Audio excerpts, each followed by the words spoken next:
Gazette du Togo, une vision sur l'actualité togolaise et sur le monde. Audi Actu, vous y êtes et nous y sommes, madame, messieurs. Merci, vous qui nous avez choisi toujours dans cette randonnée, je dirais, d'information, bien disant, ce rendez-vous, 1 heure pour convaincre avec les différents candidats ou leurs représentants. Et ce matin, sa représentante, c'est Maître Isabelle Améganvi, qui est la 2e vice-présidente de cette formation politique qui participe pour la 3e fois donc dans notre pays à la présidentielle. Alors, Maître Isabelle Améganvi, encore une fois, bonjour. Bonjour, monsieur José Arguetime, comment vous allez? Oui, je vais bien. Et là, vous avez l'air un peu fatigué. Je suis très fatigué. Je suis très fatigué, c'est vrai, mais contente, parce que je reviens de la campagne électorale où je suis allé rejoindre dans la région des Plateaux le candidat de l'Alliance nationale pour le changement qui, comme vous le savez, a quitté Lomé depuis le 16 février pour la campagne électorale qu'il a débuté à Senkasé. C'était le 6 février. Le 6 février qu'il a débuté à Senkasé, donc le 7 février, et qu'il a poursuivi jusque dans la région des Plateaux, où je suis allé le rejoindre.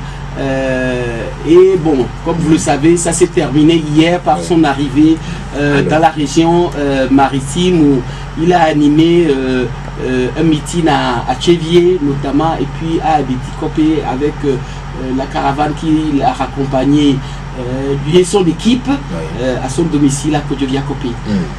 Donc nous sommes rentrés de l'intérieur du pays, comme on dit, un peu sonnés, mais bon. Mais pas désossé quand même. Voilà, contente d'avoir réalisé les performances que nous avons, contente d'avoir rencontré les populations togolaises qui nous ont dit beaucoup de choses sur lesquelles nous comptons revenir dans le débat. Ah oui, mais si on a ces coins et recoins du pays, quel a été le constat qui sautait à vos yeux? Le premier constat, c'est l'unanimité des populations dans leurs conditions de vie que nous avons examinées. Aucune zone du territoire national n'est à l'abri.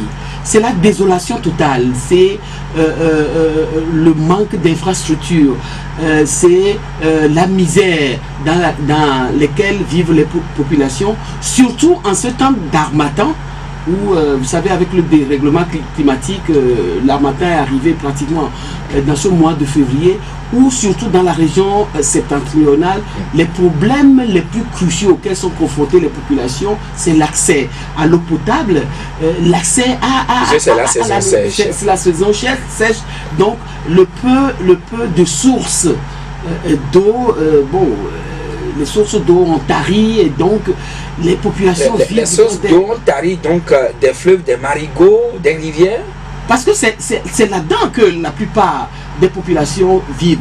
Vous ne pouvez pas imaginer en cette année 2020 les conditions dans lesquelles les populations vivent dans le Grand Nord, où vous voyez des bonnes femmes creuser des trous et passer pratiquement toute la journée à attendre que l'eau apparaisse sur un tas de boue, et avec leur casserole, ils puisent, elles passent mais des journées entières à remplir une cuvette.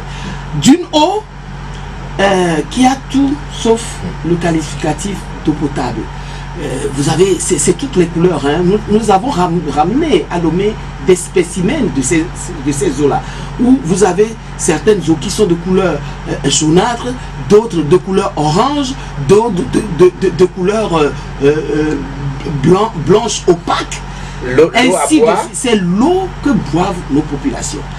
Et ces populations-là, vous les voyez, c'est toujours, là, on est en période de sécheresse, donc en période un peu de famine, qui déjà en période d'abondance n'ont pas grand-chose à manger. Alors vous imaginez un peu en période de famine. Et je crois que c'est Dieu même qui a voulu que ces élections-là se passent en ces mois de février pour que nous touchions du doigt. Nous, au niveau de la ANC, nous sommes conscients de cette situation puisque nous faisons toujours des tournées à l'intérieur du pays pour être au contact des oui, mais justement, ça m'amène à vous poser la question, pourquoi à chaque fois, ou ça, je crois, ça doit être la troisième ou quatrième fois que l'ANC prend sur elle de sillonner tout le territoire national. Pourquoi vous faites cela? Oui, mais nous le faisons parce que vous ne pouvez pas vouloir diriger un pays que vous ne connaissez pas.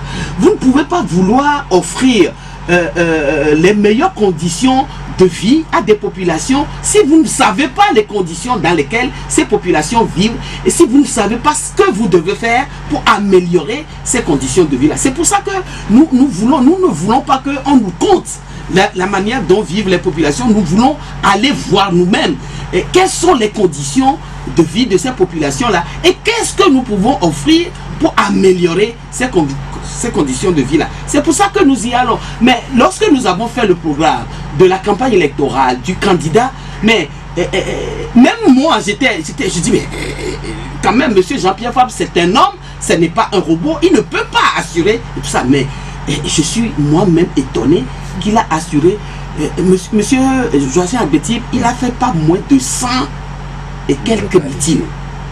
Depuis le 6 jusqu'au jour d'aujourd'hui, M. Jean-Pierre Fabre a animé plus d'une centaine de meetings, a visité tous les chefs-lieux de préfecture, de communes.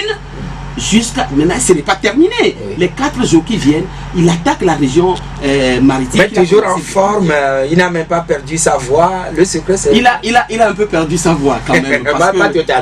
Parce que quand vous l'entendez parler, ce n'est pas facile. Moi-même, je fais l'exercice de temps à autre. J'ai fait l'exercice dans les plateaux. Je suis allé à des endroits où lui, il n'a pas pu aller puisque lui, il fait essentiellement les chefs-lieux de préfecture. J'avoue que, bon, lorsqu'on rentre, on perd un peu la voix. Mais je crois que c'est sa volonté ferme d'offrir quelque chose de très positif aux Togolais, qui l'anime et qui fait en sorte que il arrive à braver la fatigue et à suivre le rythme infernal qui lui est imposé ou qui s'est imposé finalement lui-même pour être le plus proche possible des populations togolaises. Ah oui, mais si elle a pu sillonner plus d'une centaine de localités à ce jour, alors qu'il reste encore la région maritime, et certainement qu'il va commencer par Afania demain, quelque chose comme ça. Tout à alors, fait. Maître Isabelle, maintenant, oui, cela voudrait dire que vous, du moins, vous avez reçu le financement de l'État. Vous savez, nous n'attendons pas l'État. Tout à l'heure, dans vos éléments, j'ai écouté le ministre Tirmoa dire que le non-financement pénalise Unir et qu'ils attendent leur candidat, pénalisent leur candidat, ils attendent là. Je dis, monsieur Tirmoa, vous savez, j'ai eu un débat avec lui sur RFI. La dernière fois, un débat au cours duquel il péronnait que le Togo est le seul pays où ce financement public est ordonné, que ça prouve que le chef de l'État, M. Faure Gnassingbé, etc., etc. Ce qu'il déclare aujourd'hui, moi je prends ça ni plus ni moins pour de la perversité et de la provocation. Parce que, vous savez, nous avons sillonné, comme je l'ai dit tout à l'heure, tous les recoins du territoire, depuis le nord jusqu'ici. Vous ne pouvez pas imaginer la manière scandaleuse dont Unir bat campagne à l'intérieur du pays. Manière scandaleuse, nous sommes en période de campagne. C'est moi, non, je m'explique. Chez moi, dans les plateaux, vous savez, même les enfants qui ne sont pas en âge de voter ont chacun pas moins de 6 tricots, 6 casquettes, et tous les quartiers possibles ou inimaginables, dégagés que vous ne pouvez pas imaginer. C'est avec cela que Unir bat campagne. Et je ne parle pas des sacs de riz, je ne parle pas de l'argent qui est distribué, je ne parle pas des prébendes qui sont données aux populations pour acheter leur conscience. Et donc, que M. Tirmoa vienne dire, alors qu'on prive exprès les partis, les candidats de l'opposition de leurs moyens de battre campagne que M. Tilmoy vient dire qu'ils ont besoin de 43 millions pour faire ce qu'ils sont en train de faire. Je dis et je le répète encore que c'est de la perversité et de la provocation. Oui, mais jusqu'au jour d'aujourd'hui, aucun candidat, je dis bien aucun candidat de l'opposition n'a reçu ce financement dont on a parlé, qui est un financement destiné à la campagne électorale. La campagne électorale a commencé depuis le 6 février. Oui. Et aujourd'hui, nous sommes le 17 février. Oui. Et donc, si ce financement n'est pas payé à ce jour, tous les Togolais doivent comprendre pourquoi ce financement n'est pas payé. Unis, en ce qui concerne à les rênes du pouvoir, c'est eux qui déterminent le montant et tout le reste. Unis bat campagne, comme je l'ai expliqué tout à l'heure, et c'est dans toutes les régions du Togo. Oui, mais là, ce sont les cadres du parti qui ont investi leur localité pour battre campagne au profit de leur champion. C'est les cadres du parti aussi qui mettent le kérosène dans l'hélicoptère avec lequel le candidat de UNI sillonne le territoire national. Le chef de l'État a sorti ses propres moyens. Le chef de l'État était candidat comme tous les autres candidats. Oui. Il est un candidat comme les 6 autres candidats de l'opposition. Et normalement, en période de campagne, tous les candidats doivent être traités de la même manière. Le chef de l'État, c'est pas parce qu'il est chef de l'État sortant qu'il a la latitude.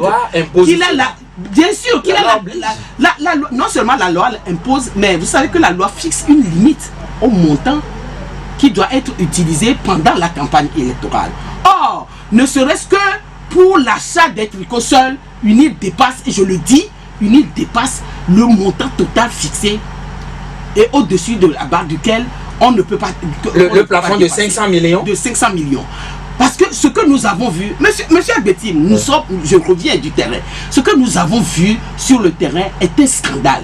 Et moi j'estime que ce qui est dépensé pour la campagne électorale de UNI peut servir à construire plusieurs hôpitaux, et je le dis, à faire plusieurs forages pour permettre aux populations que nous avons rencontrées, qui sont dans les capacités de boire de l'eau potable, à avoir des moyens sereins et tout ça. Oui, mais je vais plus loin. Si aujourd'hui... Monsieur Albertine, je vais plus permettre. Je vais plus loin pour dire que, en réalité, la position de ce financement ne date, ça possède d'un complot qui a été fait exprès. Et je rappelle quand même que pour le moment, le gouvernement ne s'est pas encore expliqué sur les raisons pour lesquelles oui, mais le gouvernement vous donnera les explications que vous... Ce que moi je sais, le constat que moi je fais, c'est que le gouvernement a déclaré lui-même que ce financement est destiné à la campagne électorale. Oui. Depuis, la décision a été prise en conseil des ministres et tout le reste. Et ce que je sais, et c'est le constat que je fais, c'est que la campagne électorale a commencé le 6 février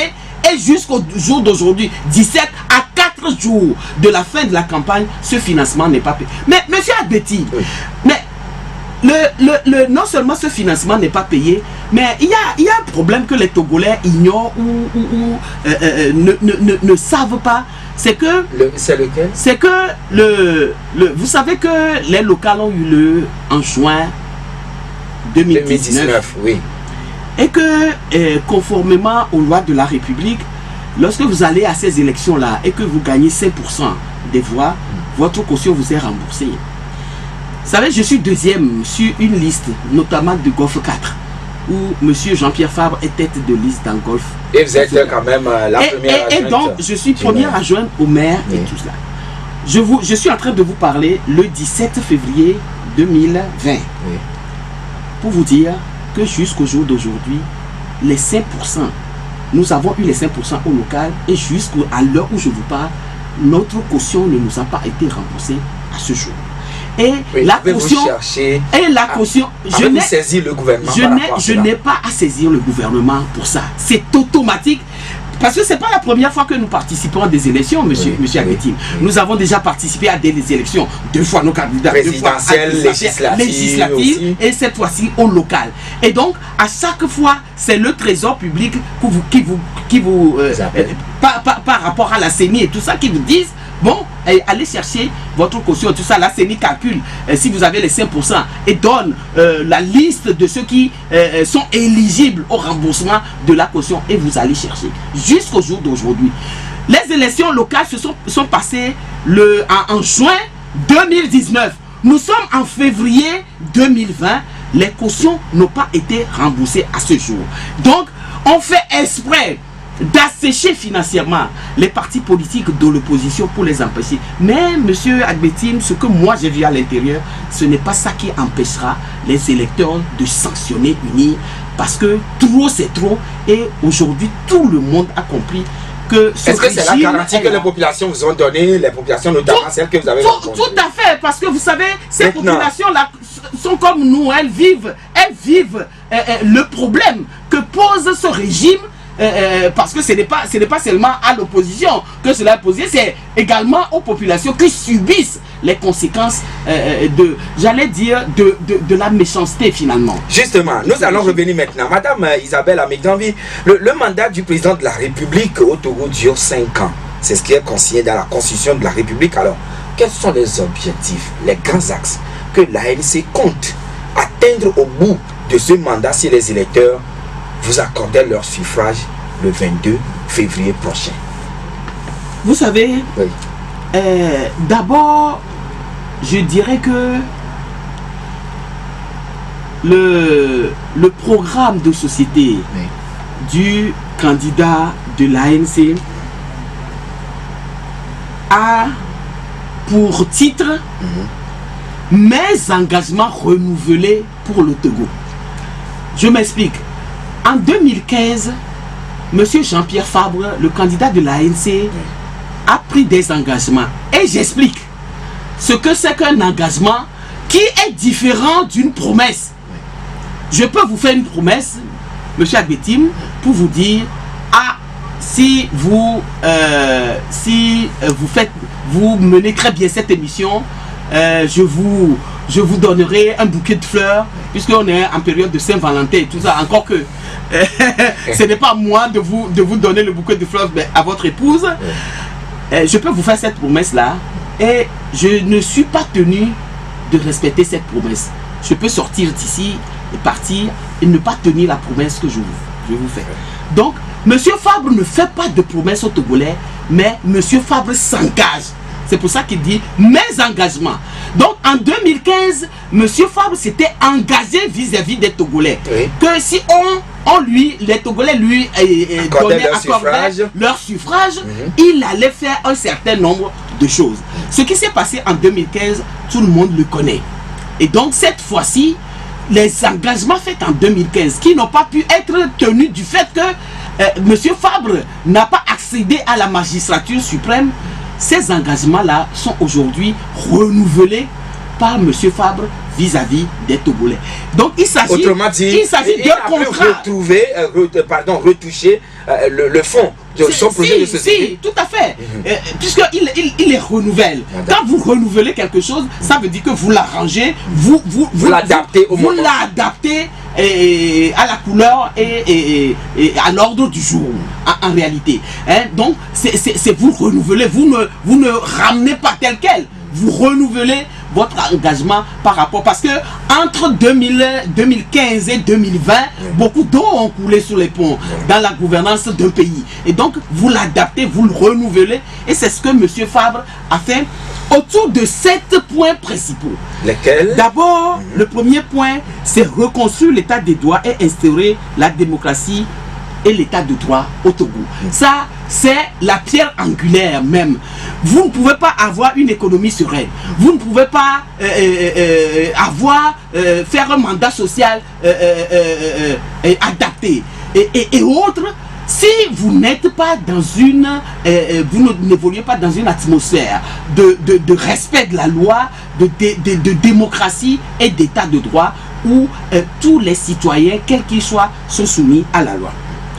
Ensuite, c'est recoudre le tissu social. On en a parlé tout à l'heure. Le tissu social, lorsque vous visitez le pays, est complètement déchiqueté. Les Togolais n'ont plus aucun repère, ne croient plus en leur gouvernant, ne croient plus la solidarité a abandonné le Togo. Les problèmes sont tels que tout le monde fait ce qu'il veut, etc. Il est nécessaire de recoudre donc le tissu social. Le troisième point, c'est de garantir la sécurité des personnes et des biens sur l'ensemble du territoire nationale. Et les problèmes de sécurité, nous les connaissons. Et ce qui est contenu dans ces problèmes de sécurité-là, on connaît. Faire de notre armée, par exemple, une armée républicaine qui doit être consciente de ce qu'elle est là pour protéger la population, mais et non pas pour se liguer contre la population et la réprimer à tout va. Ensuite, le quatrième point, c'est construire une économie dynamique et durable, prospère. Et donc, nous ne voulons pas, M. Fabre n'a aucune envie de venir dire aux Togolais, après avoir dirigé ce pays pendant 5 ans, de venir dire aux Togolais que c'est une minorité qui s'accapare des richesses du pays pendant que la majorité vit dans la misère. Et donc, il faut faire en sorte que nos ressources soient gérées de manière efficiente et efficace pour que ce soit l'héritage de tous les Togolais. Créer des emplois pour les jeunes et autres et tout cela, mais faire en sorte que la corruption, on puisse mettre fin à la corruption pour que la gestion saine profite à toutes les populations togolaises. Ensuite, 5e point, engager une politique sociale et culturelle volontariste. Vous savez que en matière de culture au Togo, il y a beaucoup de choses à revoir. Moi, je suis originaire d'une zone très touristique, la région des plateaux. La région des plateaux, où vous voyez, lorsque des étrangers arrivent, ils ne quittent pas le Togo sans avoir visité cette zone qui comprend beaucoup de sites touristiques laissés à l'abandon, et donc il faut rénover et faire en sorte que la politique culturelle et sociale culturelle au Togo soit réhabiliter la femme. On a dit réhabiliter la femme parce que aujourd'hui la femme est livrée à elle-même. Vous savez, nos bonnes femmes sont des femmes très dynamiques. La femme togolaise, elle est battante. La femme togolaise est très battante. Oui. Elle se bat toute sa vie. Elle arrive à mettre, puisque le chômage est le partage de tous les Togolais. Donc la plupart du temps, vous les hommes, vous n'avez pas du travail pour pouvoir vous occuper de vos familles. C'est la réalité. On en rit, mais c'est la réalité. Oui. Et c'est ce que nous avons rencontré à l'intérieur du pays. Les paysans, par exemple, parce que vous le savez, le Togo est un pays essentiellement agricole. À l'intérieur du pays, les paysans, on ne met pas à leur disposition les moyens adéquats pour pouvoir cultiver la terre. Nous sommes toujours à la houe et au coupe-coupe, ce qui empêche ces paysans-là de faire un rendement efficient pour pouvoir s'occuper de leurs enfants et tout ça. Donc, c'est les femmes qui se battent et qui sont sur les marchés, qui sont partout, qui se battent, qui envoient leurs enfants à l'école, à l'université. Ces enfants-là ont leur diplôme, mais viennent rester à la maison, ne trouvent pas du travail. C'est pour ça qu'il est essentiel, puisque la femme togolaise joue ce rôle essentiel dans l'économie du pays, dans le commerce. Il est essentiel de réhabiliter voilà. Et justement, je commence par ce 7e point. Et le dernier point, c'est conduire une diplomatique pragmatique. Par exemple, faire en sorte que la CEDEAO, par exemple, ne soit pas un syndicat de chefs d'État, mais que ça soit une institution à la disposition des populations, des peuples africains qui y sont membres. Et je veux revenir sur votre 7e point, puisque vous êtes mère, vous êtes notre maman. Alors, vous avez dit dans votre projet réhabiliter la femme. Autrement dit, qu'est-ce que l'ANC compte faire si les Togolais vous élisent le 22 février prochain? Qu'est-ce que vous comptez faire concrètement au profit de la femme togolaise? Vous l'avez reconnue, battante dans le pays. Oui. Et au profit de la femme togolaise, parce que moi-même j'y suis. Je vous ai dit tout à l'heure quelles sont les potentialités de la femme togolaise. Et nous estimons que si nous les encadrons, par exemple par des financements, ce n'est pas des financements du genre FNFI, APACH et autres, qu'on leur offre en période électorale et qui leur crée des problèmes. Ce n'est pas ce qu'il faut faire. C'est faire en sorte... FNFI a sorti certaines familles de la... Elle a fait fuir beaucoup d'entre elles qui se sont endettés parce que le financement est mal étudié et les financements qui leur sont donnés ne suffisent pas à assurer une activité commerciale décente. Et maintenant, vous allez faire quoi? c'est ce que nous allons faire. Nous allons faire en sorte que ces financements-là soient efficients. Parce que, par exemple, vous ne pouvez pas demander à une femme, donner 30 000 francs ou 15 000 francs. C'est ce qu'on leur a distribué la dernière fois. 15 000 francs, des fois 5 000 francs à une femme en comptant sur elle de faire une activité commerciale prospère. Ce n'est pas possible. Donc, c'est étudier la potentialité et dans chaque zone des activités qui peuvent être des activités très génératrices de revenus et qui permettraient à la femme de s'auto-suffire, d'accomplir ces activités de sorte que ces activités puissent être lucratives pour elle et qui lui permettent de vivre avec sa famille et pouvoir faire et à ce niveau, avez-vous déjà au niveau de l'ANC fait peut-être la cartographie où il y a peut-être des poches, où il y a la précarité ambiante au niveau des femmes, de ces femmes, ou certaines zones où les zones sont toutes sur le même niveau ou bien au même Non, je crois que les zones sont sur le même niveau. Bon, si nous mettons à part Lomé, qui est un cas particulier, mais que nous ne pouvons pas totalement mettre à part parce que à Lomé, il y a des poches de misère des femmes aussi. Parce que vous en trouvez qui n'ont pas de gîte et qui dorment. Par exemple, au marché, les femmes portefeuilles, les jeunes filles qui dorment à la plage, qui dorment dans des maisons abandonnées et autres. Et ça se passe dans la capitale, à Lomé. Et donc, à l'intérieur du pays, c'est pareil également. Donc, la précarité est partout pareil. Et donc, les activités dont je parle, auxquelles les femmes s'adonnent habituellement, c'est vrai que ça peut changer d'une zone à une autre. À Lomé, par exemple, elles sont commerçantes la plupart du temps et autres. Vous allez dans les plateaux, c'est des femmes agricoles. Elles vont au champ. Il y a une partie qui est commerçante aussi, mais essentiellement agricole parce qu'elles vont au champ, elles cultivent les choses, elles font la transformation des cultures et par exemple celles qui produisent le manioc transforment en gari, etc. et tout ça. Au nord, lorsque vous y allez, font du beurre de karité et autre chose. Donc c'est ces activités là qu'il faut vous allez les renforcer dans ces activités. Voilà, les renforcer. Par exemple, ceux qui font celles qui font le manioc et le gari, mais les renforcer pour que ça, de la culture, c'est la région Vaughan, etc. Voilà, de la culture du manioc, du produit de première nécessité, du produit cultivé, le manioc, jusqu'à la transformation, de les aider. Par exemple, pour la culture de leur champ de manioc, ne pas les laisser aller à ce champ avec la houe et le coupe-coupe, mettre à leur disposition des tracteurs pour que d'ailleurs, si on met à leur disposition les tracteurs, elles feront une plus grande étendue de terre parce que et c'est ce que l'ANC compte faire si avec la houe, si ils sont élus. Oui, avec la houe et le coupe-coupe, elle peut faire tout au plus 1 hectare, 2 hectares. Mais avec le tracteur, elle peut faire une dizaine d'hectares, une vingtaine d'hectares. Et donc déjà dans la production du produit de base, il y a déjà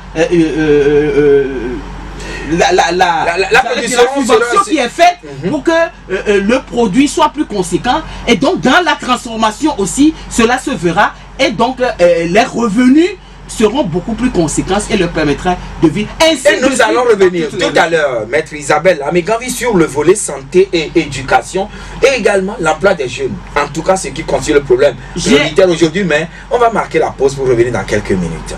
Retour donc en studio, madame, monsieur, avec notre invité de ce matin, Maître Isabelle Ameganvi, dans 1 heure pour convaincre. Et c'est au nom du candidat de l'ANC, monsieur Jean-Pierre Fabre, que nous l'avons donc en studio avec nous. Maître Isabelle, tout à l'heure, vous parliez de la femme. Je reste un peu avec la femme avant de revenir sur le secteur santé, éducation ainsi que l'emploi des jeunes. Vous sillonniez il y a quelques jours les grands lieux, disons, les coins recueils du pays où vous avez dénoncé tout à l'heure, en tout cas décrit tout à l'heure les eaux que les femmes buvaient. Certainement que votre candidat, monsieur Fabre, aurait le réflexe, si c'est qu'il a les moyens, il pourrait peut-être sortir certaines populations de la situation qu'ils rencontraient ou vivaient par rapport à l'eau potable. Mais malheureusement, il n'a pas les moyens de le faire illico presto. C'est sûr. Alors, et quelle est votre vision par rapport à cette situation si vous êtes élu? Non, la vision, ce n'est même pas une vision, c'est un impératif. Depuis la dernière fois, j'utilise souvent ce mot, parce que tout au Togo devient un impératif.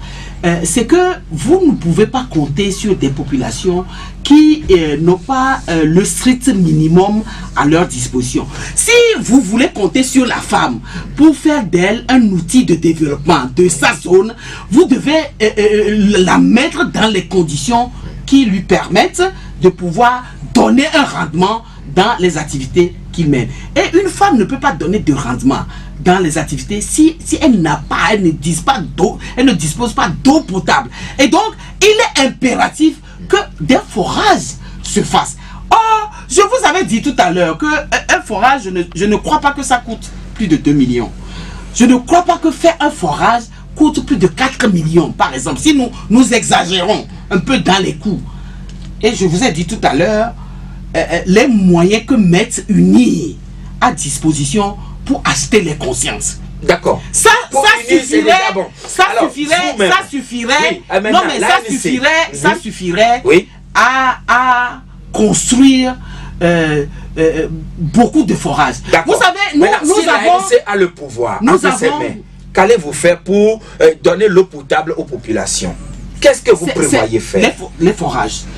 Nous prévoyons faire des forages. Parce que, voyez-vous, il y a un phénomène récurrent qui se passe dans notre pays, c'est que en saison des pluies, oui. Vous avez des inondations un peu partout sur le territoire national. Et en saison sèche, les fleuves sont taris, les marigots sont taris et autres.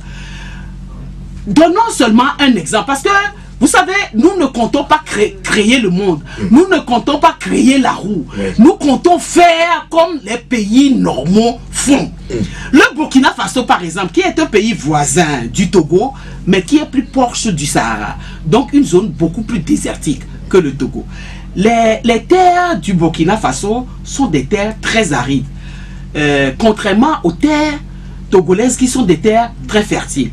Mais le Burkina Faso a réglé son problème en ce qui concerne le manque d'eau. Aujourd'hui, par des retenues d'eau qui sont faites un peu partout et qui servent à irriguer les champs de culture. Et le Burkina exporte aujourd'hui la pomme de terre, le haricot vert. Même le Burkina cultive la fraise. Un pays qui est proche du Sahara, beaucoup plus proche du Sahara, un pays désertique, un pays du Sahel, a réussi son programme. Et la tomate au Togo. Tout à fait. Et donc, nous copierons sur le Burkina où nous sommes allés, où nous avons vu. Mais vous savez, moi j'ai voyagé une fois en Europe et je me baladais dans un petit marché et je trouve haricots verts du Burkina. Ça veut dire que le Burkina produit du haricot qui est exporté en France. Haricots verts du Burkina. Je vous ai dit tout à l'heure. C'est haricots verts du Burkina? Tout à fait. Je vous ai dit tout à l'heure que le Burkina produit la fraise. La fraise, vous savez, c'est un fruit typiquement, j'allais dire, européen. Le Burkina, qui est un pays désertique, produit la fraise. Et donc, il n'y a pas de raison. Alors, vous allez devoir miser sur le secteur agricole en mettant les gros moyens. Mais le Togo est un pays essentiellement agricole. Et nous vivons la plupart du temps sur l'agriculture. Chez moi, dans les plateaux, moi je me rappelle, mon grand-père était un grand cultivateur de café et de cacao. Un richissime. Ces filières aujourd'hui n'ont plus le vent en poupe. Ces filières n'existent même plus. Vous allez aujourd'hui dans les plateaux, vous verrez quelques rares champs de café et de cacao. D'accord. Qu'est-ce que l'ANC compte faire pour redonner le blason à ce secteur? Oui, mais bien évidemment, remettre et les cultures de rente et les cultures vivrières. Je vais vous donner un exemple. Vous savez, dans le temps, oui. les agriculteurs de café et de cacao de la région des plateaux, lorsqu'ils vendaient leurs produits, ça aussi, ça fait partie. Lorsqu'ils vendaient leurs produits, ils avaient institué une caisse où ils prélevaient un pourcentage qu'ils mettaient dans cette caisse-là.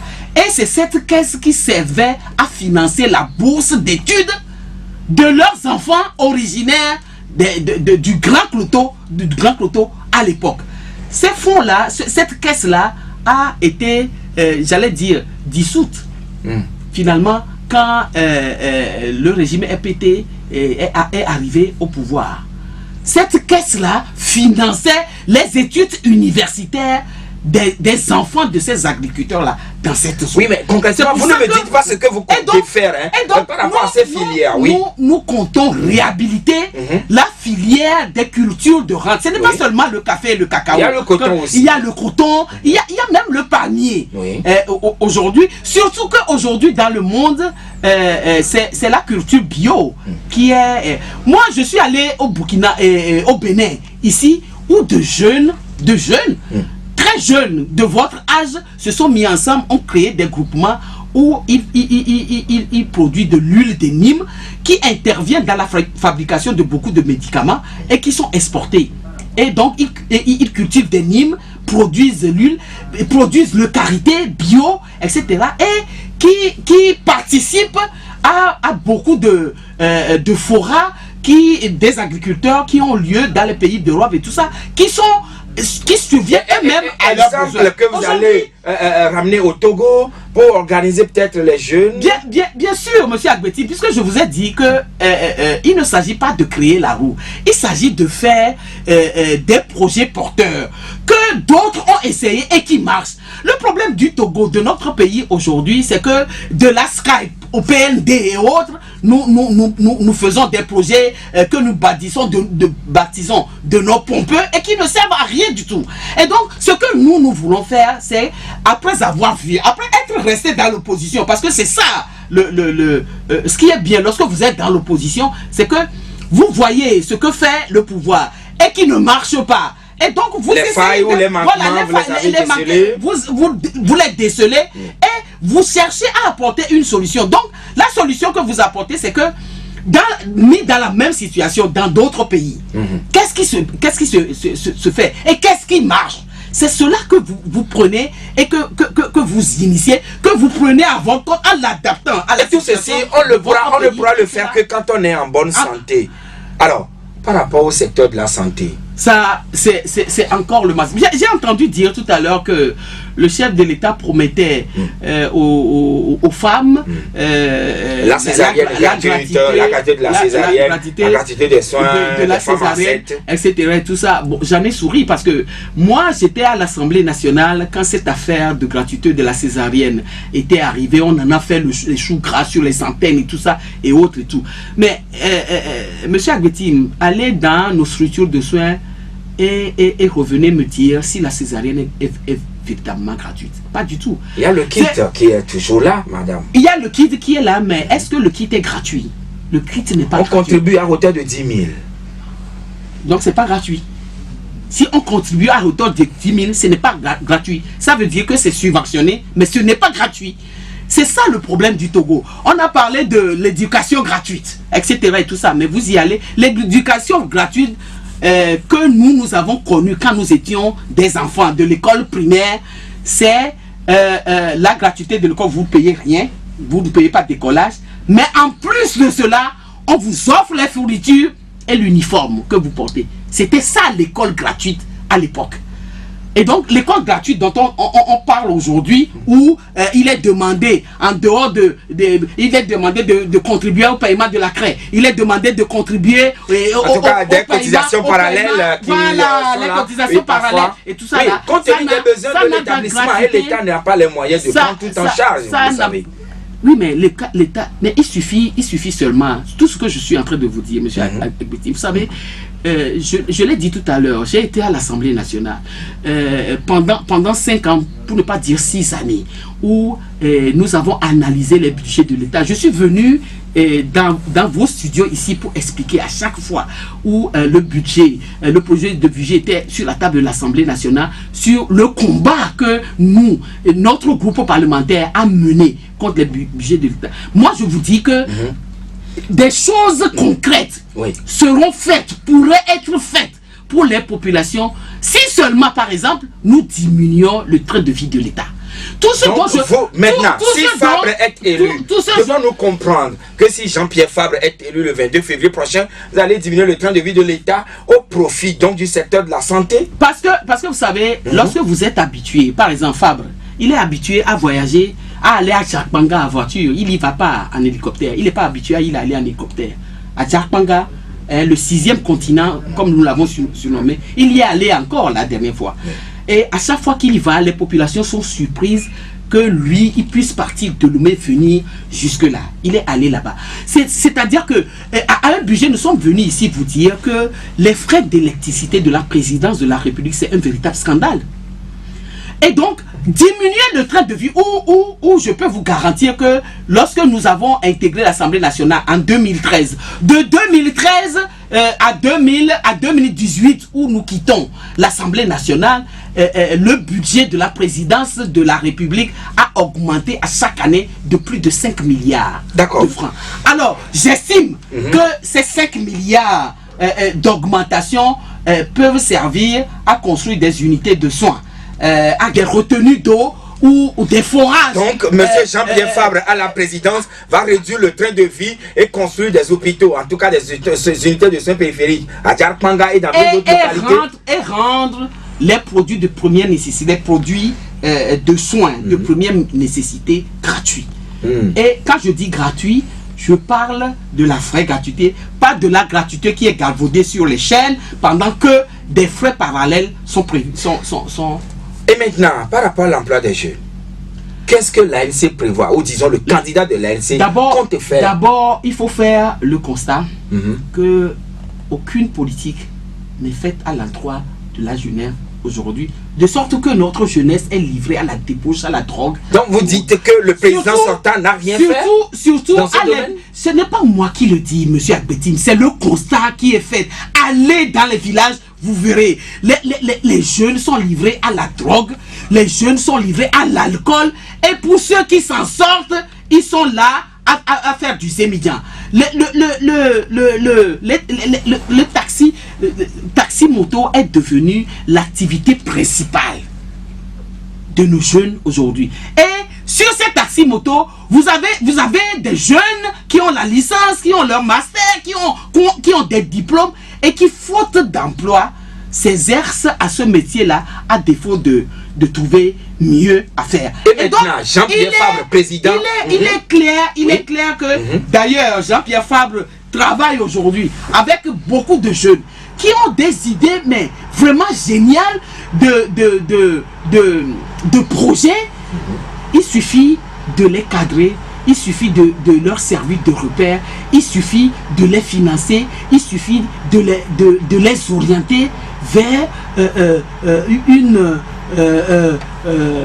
un entrepreneuriat conséquent, et ces jeunes-là réussiront à faire de l'économie du Togo une économie prospère.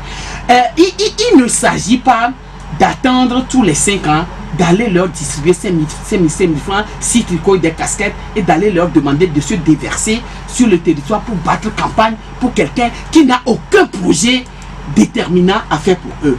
Nous savons que les populations vulnérables, que sont les femmes, les jeunes, les enfants, les personnes âgées, sont une catégorie de personnes sur lesquelles nous comptons, sur lesquelles lorsque vous mettez votre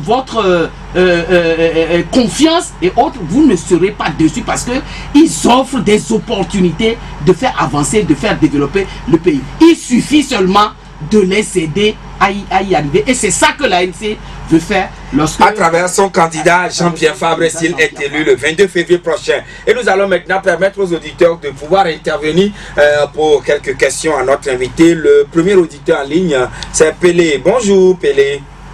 Bonjour. Ah d'accord. Bonjour.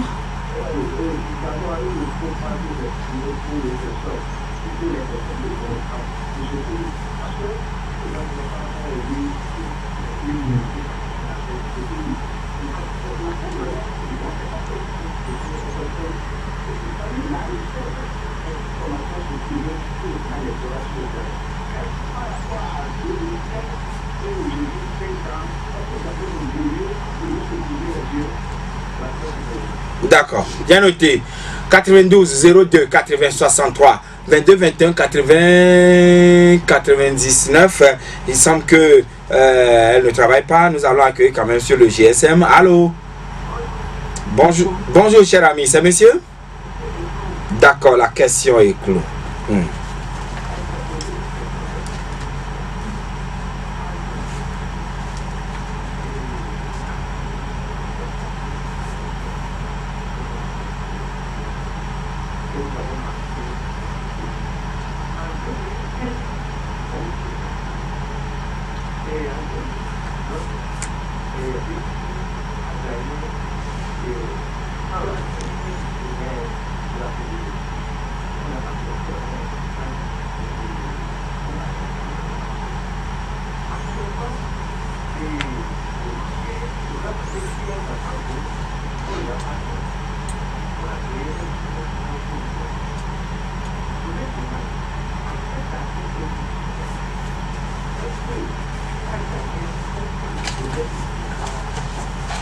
D'accord, bien noté, monsieur Eclos. Et nous allons accueillir l'avant-dernier auditeur très rapidement pour des questions à notre invité. Allô? Oui, bonjour monsieur. Gérard. Ah, Jérôme, nous vous écoutons, Jérôme. Allez-y.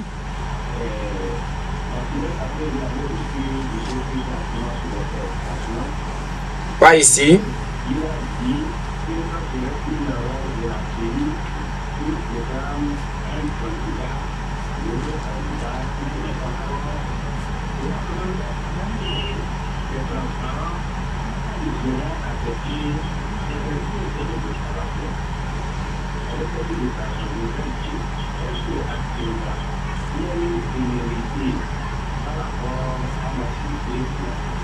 S'il y a quoi? D'accord.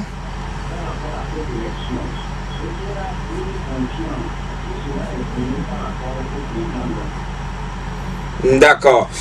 Bien noté, je crois que ce serait fini par rapport aux réactions. Mais l'auditeur disait tout à l'heure que le ministre Christian Truman aurait dit quelque part que la CENI ne pourrait pas se hasarder à proclamer un autre candidat. Je ne l'avais pas suivi et pour l'instant nous ne l'avons pas reçu chez nous. Mais je ne vais pas faire de commentaires. Mais est-ce qu'il y a une sérénité au niveau de l'état-major du candidat Jean-Pierre Fabre? Oui, c'est-à-dire que les inquiétudes de nos électeurs sont légitimes lorsque nous comparons, voilà, lorsque nous prenons en compte ce qui se passe habituellement dans notre pays en période électorale où le parti au pouvoir s'adonne à tous les moyens de fraude et autres. Vous avez vu ce qui a commencé lors de la campagne électorale où les meetings du candidat Jean-Pierre Fabre ont été perturbés par les éléments du RPT uni et que le fameux ministre des droits de l'homme, M. Trimois Christian, justifiait par le fait que c'est la culture cabière qui veut cela et autres. Et donc c'est tout cela qui inquiète les Togolais. Mais ce que je voudrais dire, c'est que pour l'heure, les 6 candidats de l'opposition qui concourent à ces élections n'ont pas encore décidé, comme l'avait conseillé M. Trimois, d'aller prendre l'examen pour chasser ce pouvoir. Mais ont décidé de combattre ce pouvoir par les moyens de droit. Et dans les urnes. Et l'un de ces moyens de droit, constitue les élections. Et donc, ayant opté pour les élections, ces candidats et leurs partis politiques font leur part. C'est-à-dire essayer. Quelle est notre responsabilité dans ces élections-là? C'est de mettre dans tous les bureaux de vote des délégués. Tous les bureaux de vote, les délégués, et des délégués très compétents, capables de sécuriser les résultats tels que ces données qui ne seront pas corruptibles qui feront en sorte que les résultats sortis des urnes puissent être donnés pour que nous puissions... Et la CENI a donné des garanties la dernière fois qu'il y aura beaucoup de PV dans les bureaux de vote pour satisfaire tout le monde. Et ce n'est pas que la CENI s'est levée comme ça pour donner les garanties. C'est parce que nous nous sommes battus. Nous nous sommes battus pour réclamer des conditions de transparence et tout cela. Et toutes ces conditions qui sont données n'ont pas été données comme ça parce que le régime RPT uni voudrait les donner. C'est au prix de beaucoup de combats qu'avaient mené les partis de l'opposition, notamment l'ANC, que nous en sommes arrivés. Et donc vous avez fait les discussions pour sécuriser le vote, les résultats et autres. Et donc, ce que je voudrais dire, c'est que aux populations togolaises aussi de faire leur part. C'est d'abord d'aller massivement voter et le plus rapidement possible dès le début de l'ouverture des bureaux de vote. Et la constitution de notre pays, c'est elle qui nous donne à la population togolaise, à chaque Togolais, ce droit souverain de choisir celui qui va le gouverner. Et donc, accomplissez aux Togolais, accomplissez votre devoir civique. Et vous l'avez dit aussi aux populations de l'intérieur? Tout à fait. Bien sûr. Alors, quelle est la position, le positionnement de Jean-Pierre Fabre sur le bulletin de vote? Le numéro 6. Le numéro? Monsieur Jean-Pierre Fabre est positionné en comptant du haut vers le bas au 6e point sur le bulletin. Et son logo, c'est quoi? De toute façon, les gens ne le manqueraient pas parce que le logo, c'est la bougie enflammée. La bougie enflammée, la bougie miraculeuse qui coupe les chaînes de l'embrigadement. C'est ce que vous appelez communément en éveil Amlemavele, c'est ça? Amlemavele Kele Sokosokosoa. Donc voilà, et la couleur orange que tout le monde connaît bien. Et donc, je réitère encore mon appel à l'endroit de la population togolaise. Le boycott de ces élections fait l'affaire de ce régime. Allez massivement voter. Nous prenons la garantie de sécuriser le vote. Le 22 février prochain. Maintenant, votre mot de fin, Madame Isabelle Amegambi, nous allons devoir quitter. Mon mot de fin à l'endroit des populations, je l'ai dit, d'abord, allez massivement voter. Et nous avons la ferme conviction que le 22 février 2020, le miracle s'accomplira parce qu'il n'est pas question que ce Togo soit laissé encore entre les mains de ce régime qu'il a régenté pendant plus de 55 ans. Ce n'est pas possible. Et donc, que chaque Togolais prenne sur lui de faire sa part et que le changement qui va venir certainement puisse passer par tous les Togolais, que aucun Togolais ne reste sur le bord du chemin. Merci, maître Isabelle Manavi Amegambi, voilà celle qui est venue au nom de Jean-Pierre Fabre, le 2 février prochain et qui se trouve à la 6e position sur le bulletin de vote. Madame, monsieur, vous l'avez suivi. Alors, bonne chance à la ANC et merci à vous qui nous avez suivis. Alors, je vous laisse le soin d'écouter une bonne musique avant que Jacob Arama ne puisse vous retrouver pour le journal en éveil à partir de 9h. Merci, cher ami Kokou le Parisien derrière la baie vitrée pour la mise en onde. Merci également à Idelphonse Akpaki du côté de la Gazette du Togo.com. Très bonne journée à toutes et à tous. La Gazette du Togo, une vision sur l'actualité togolaise et sur le monde. Rejoignez-nous sur le www.lagazettedutogo.com ou sur nos comptes Facebook, Twitter et YouTube. Pour tout contact, écrivez à contact@lagazettedutogo.com ou appelez le 92 80 88 53. La Gazette du Togo, c'est l'information en continu.